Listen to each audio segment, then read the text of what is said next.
디플레이션 공포라. 디플레이션이라는 게 저성장 저물가를 말하죠. 그게 공포 수준이다. 그러면 저성장 저물가가 심각해진다는 뜻인가요? 이 나라 망해갑니다 할 때 이 나라는 중국입니다. 요즘 그만큼 말입니다. 중국 경제에 대한 이야기가 계속 뉴스로 만들어진다는 거예요. 계속 뉴스로. 다시 말해서 새로운 게 계속 나온다는 거예요.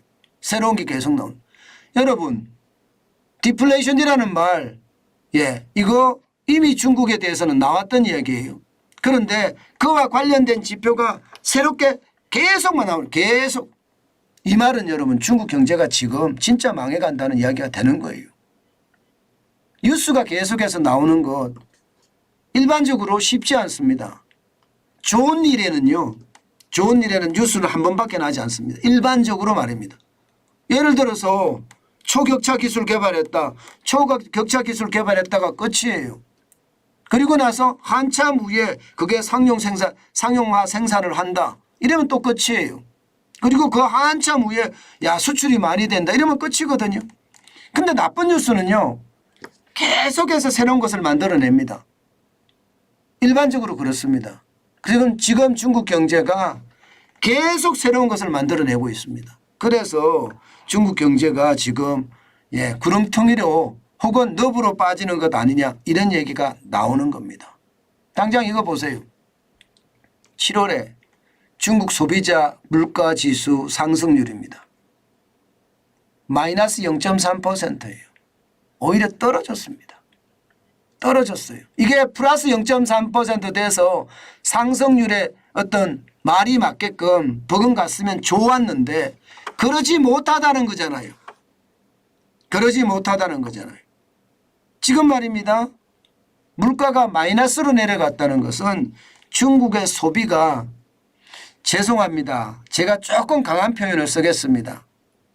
전멸했다는 뜻과 같습니다. 마이너스로 내려갔다는 것은 말입니다. 그만큼 말입니다. 중국의 소비 예견됐던 일이지만 솔직히 충격적인 일입니다. 실제 추세선 한번 보실래요?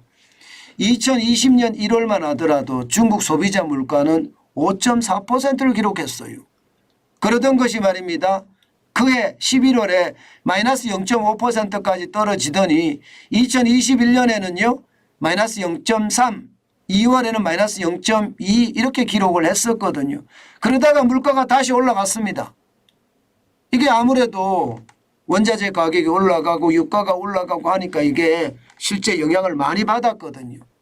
그래서 시장에서는 스태그플레이션에 대한 우려감이 조금은 있지 그렇게 이야기를 해왔는데 그것이 말입니다. 올 들어서 희한하게 떨어지기 시작했어요. 1월에는 2.1%까지 기록하던 소비자 물가가 2월에는 반토막이 났습니다. 1.0%. 3월엔 0.7%까지 떨어지더니요. 결국은요 6월에 0%까지 떨어지고 7월에는 마이너스를 기록한 거예요. 이제 이렇게 계속해서 구렁텅이로 떨어질까 두렵다. 지금 중국은 그렇게 이야기하고 있거든요. 저는 그렇게 될 거라고 봅니다. 왜냐고요? 이미 선행지표가 진짜 나쁘거든요. 선행지표라는 게 소비자 물가지수의 선행지표는 생산자 물가지수입니다. 소비자 물가지수가 소매 물가지수이기 때문에 이게 도매 물가지수인 생산자 물가지수가 선행지표예요. 그런데 생산자 물가지수가 지금 엉망입니다. 보시는 것처럼 말입니다. 2021년 10월에는 13.5%까지 올라가던 생산자 물가지수가 작년 10월에 마이너스 1.3%까지 떨어지더니요. 6월에는 마이너스 5.4%까지 폭망했습니다.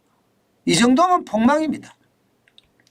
마이너스 5.4%는 도매 물가가 이렇게 떨어졌다는 건 폭망이에요. 아니 도매 물가가 5.4%나 떨어졌는데 소비자 물가가 0.3% 떨어졌다는 것은 그나마 다행이죠. 6월의 생산자 물가는 7월의 소비자 물가에 그대로 반영이 되거든요.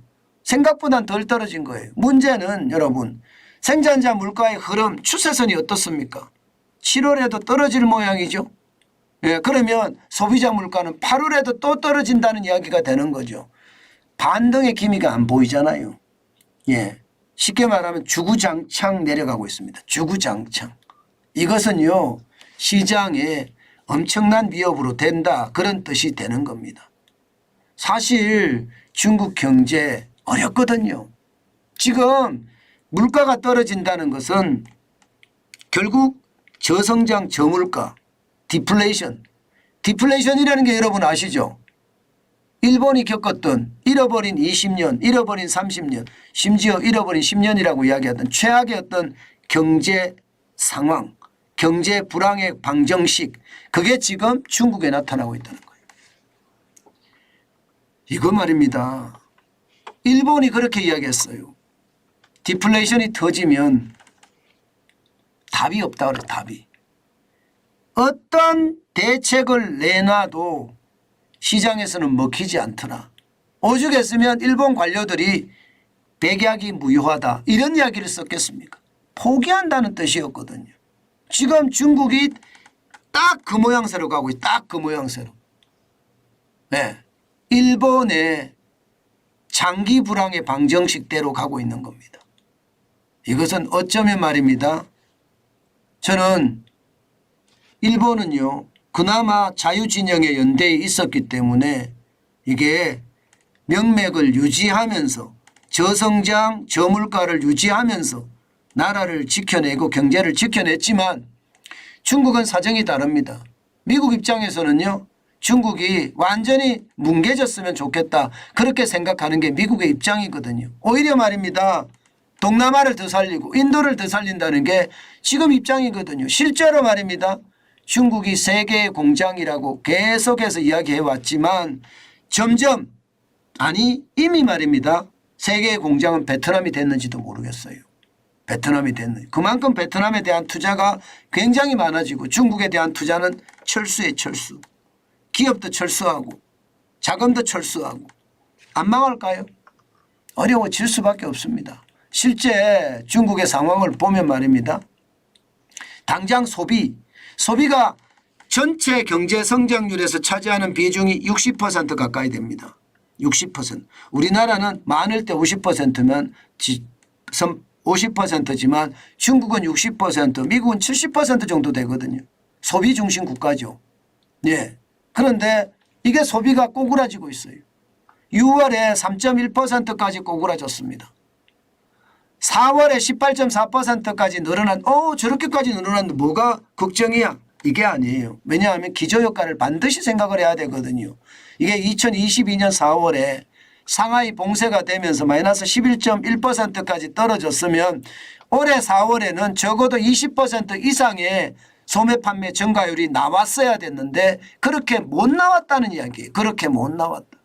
그래서 소비가 무너진다 이렇게 이야기하고 있잖아요. 실제로 소비가 5월엔 더 무너져 6월에도 무너져 7월에는 자칫 잘못하면 마이너스로 가게 생겼습니다. 소비가 이렇게 무너지면 여러분 지금 중국 경제는 최악으로 갑니다. 안 그래도 부동산이 중국 경제의 발목을 잡고 있거든요. 이미 말입니다. 부동산 때문에 중국 경제의 내수는 아킬레스건이 잘렸다 이런 얘기까지 나옵니다. 이런 상태에서 말입니다. 중국이 계속 버틸 수 있을까요? 그나마 수출이라도 버텨주면 좋은데 수출도 지금 버티기가 쉽지 않습니다. 지난 5월에 마이너스 7.5%, 6월에 마이너스 12.4%, 그리고 7월에는요. 마이너스가 14.5%나 됩니다. 중국 수출도 뭉개진다는 이야기잖아요. 결국 말입니다. 1분기 성장이 굉장히 좋다고 이야기하지만 쉽지 않다는 이야기고요. 여기에다가 이제 소비도 줄어 수출도 줄어 그러면 투자는 어떻게 될까요? 당연히 투자도 줄어들 수밖에 없을 거예요. 지금 중국의 고정자산 투자율 추이를 보면 6월 달에 3.8%까지 빠졌거든요. 이게 3.8%면 잘못하면 꼬꾸라질 가능성도 이제 커진다는 뜻이에요. 그러면 말입니다. 경제를 떠받치고 있는 3대 축이 소비, 수출, 투자인데 소비, 수출, 투자가 다 좋지 않잖아요. 지금 그래서 중국이 어렵다는 이야기가 계속 나오는 겁니다. 예. 2분기의 성장률이 6.3%라고 이야기하지만 이거 결국은 말입니다. 거품이 쌓인 성장이다. 전년 대비해서 6.3% 성장하는 건 당연하다. 왜? 전년에 말입니다. 상하이 봉쇄가 이루어지고 나서 6.3%도 성장 못하면 기저효과도 없는 건데 최악이죠. 그런데 3분기로 넘어가면 갈수록 이제 기저효과도 없어지니까 중국의 성장률은 굉장히 나빠질 거다. 심지어 말입니다. 2% 성장을 한다. 3% 성장을 한다. 이런 전망까지도 나오고 있는 실정입니다. 그것은 결국 말입니다. 중국이 망해간다는 신호로 받아들여도 저는 나쁘지 않다고 생각합니다. 결국 누군가 구원자가 있어야 되거든요. 중국의 구원자. 중국의 구원자는 중국밖에 못할 겁니다. 내수를 키워서 마치 말입니다. 미국에 대항했듯이 내수를 키워야 된다. 그거밖에 없는데 일본이 딱 그랬었거든요. 1990년, 1991년 이게 이제 노라고 말할 수 있다 하면서 미국한테 대들다가 결국 말입니다. 이게 브레튼 우즈 협정인가요? 그걸 통해서 일본도 굉장히 고난을 겪었거든요. 저는 그게 결국 말입니다. 중국에도 적용이 될 거다. 내수만 가지고 버티기는 쉽지 않은데 지금 달라지는 국제 질서도 보면 중국이 그 자리에서 설 자리가 많이 줄어들고 있다. 저는 그렇게 생각합니다. 그것이 결국은요. 중국 경제 전체에 금이 가는 그런 사태가 벌어지지 않을까 그런 생각도 많이 해봅니다. 그만큼 상황이 어렵다는 뜻입니다.